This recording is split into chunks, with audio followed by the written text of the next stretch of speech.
I'm Matt Gilhooly, and this is The Life Shift, candid conversations about the pivotal moments that have changed lives forever.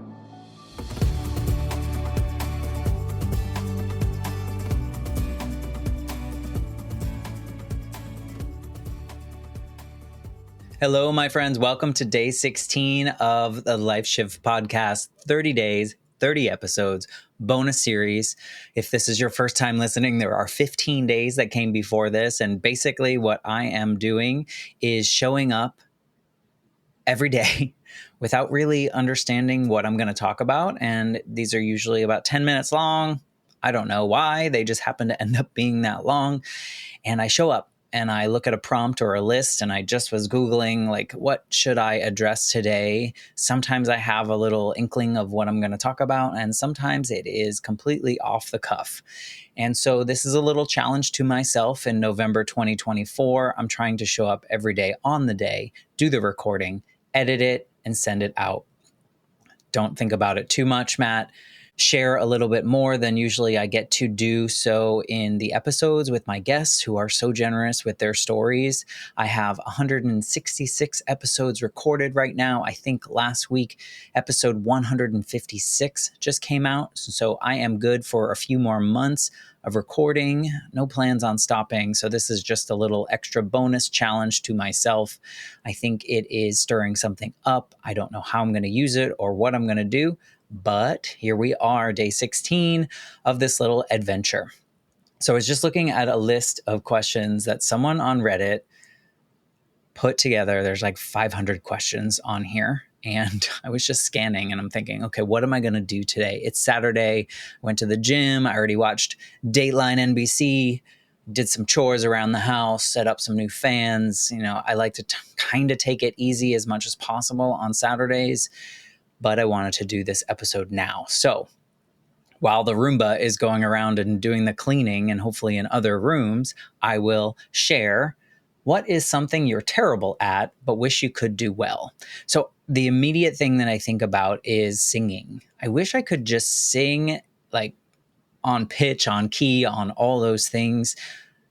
When I was, in high school, I was doing theater with everyone, and part of the theater program, like, you obviously do musicals and you do plays, but the big thing every year was always the musical. And to be a part of that, you kind of have to like audition and sing, which was so frightening to me. So the first year that I did the musical at my high school, we did The Wiz. And I was not brave enough to audition. And so I did props with my friend Jackie, and she and I made like the shoes that Dorothy would wear. And we got to push out my friend Randy as he was the Wiz, and we pushed him out on his throne and all this fun stuff. It was all behind the scenes, and that was really fun. But then the next year we were doing Grease, and I was like, wow, that would be fun. It was a fun movie to watch growing up. I've already told you that I ended up being Danny Zuko. That doesn't mean I can sing, because I can't. So I wanted to audition so that I could just be a part of it, because there are so many people involved in this musical. And so I auditioned, and we had to, like, I guess the guys had like a choice of a couple songs, and we had to sing them. And I was hoping that I would be like boy number 3 or tree number 4 or whatever it was that I could hide in the back. Well, then it happened to be so that the cast list came out, and my name happened to be on the top as Danny Zuko, which was nerve-wracking. So apparently in the audition, maybe they thought, okay, he can pull this off.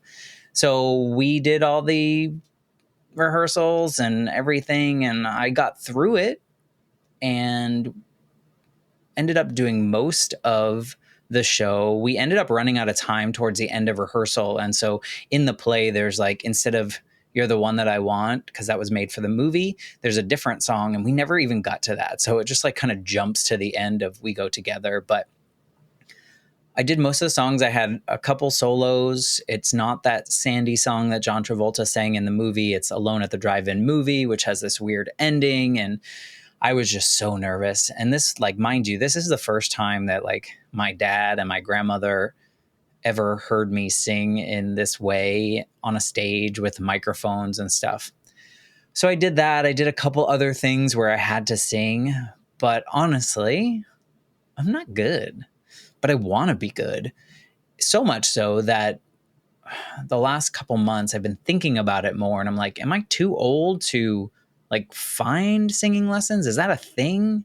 Is that weird? I don't know. I still haven't determined if I want to pursue that more, but I would just love to be able to like know how to use my voice outside of this podcast, but in a way where I could like carry a tune and sound good. I don't know where I would use it or what I would use it for. I mean, I have this mic, maybe I just record an album or something. But really, that's like one thing that I feel like I'm not good at, but I love to do, especially like I think a lot of people can relate to loving singing in their car or in the shower or just around the house when music is playing, whatever it may be.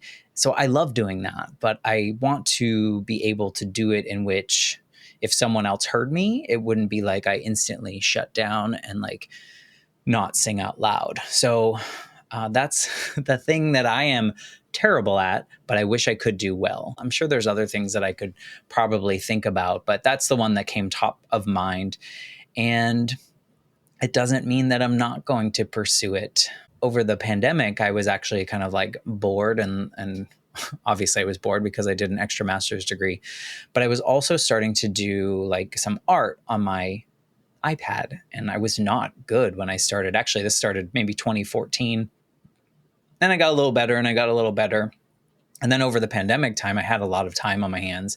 And so then I started really practicing every day. I did this thing where people would send me pictures of their pets, and then I would draw like a cartoon around them, and then their dog or cat or whatever would be in this cartoon, and then I would send it to people and they could pay what they wanted if they wanted to donate to anything. And I ended up doing like 1,000 of them or something crazy like that. So much so that I tried to do a fundraiser where I raised about like $800 to donate to my friend Mickey's dog sitting place that she had during the pandemic that unfortunately had to shut down during the pandemic, but we tried to keep the lights on through that. But I'm saying all this because like I didn't know how to draw before I started that, and then I just kept doing it and doing it and doing it. So maybe there's an opportunity here. If you want to see some of that art, you can go on Amazon. There's a kid's book under Matt Gilhooly. There are 13 coloring books that you can purchase and then color in and trace on the back of the pages, whatever you want to do. But a lot of those are based on those pet drawings that I did. So there's like dogs in space, dogs in cars, cats everywhere. Then there's a couple other like creature kind of cartoon looking coloring books. So I think I could do it. Maybe I'll keep looking. Maybe if you know, am I too old to learn how to sing? Let me know.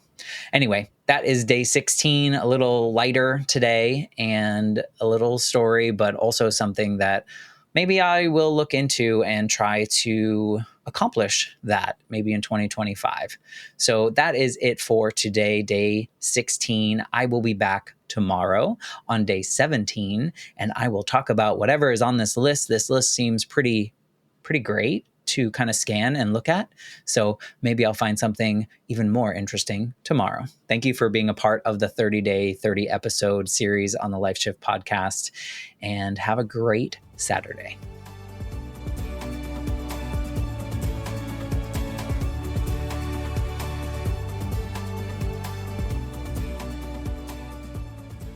For more information, please visit www.thelifeshiftpodcast.com.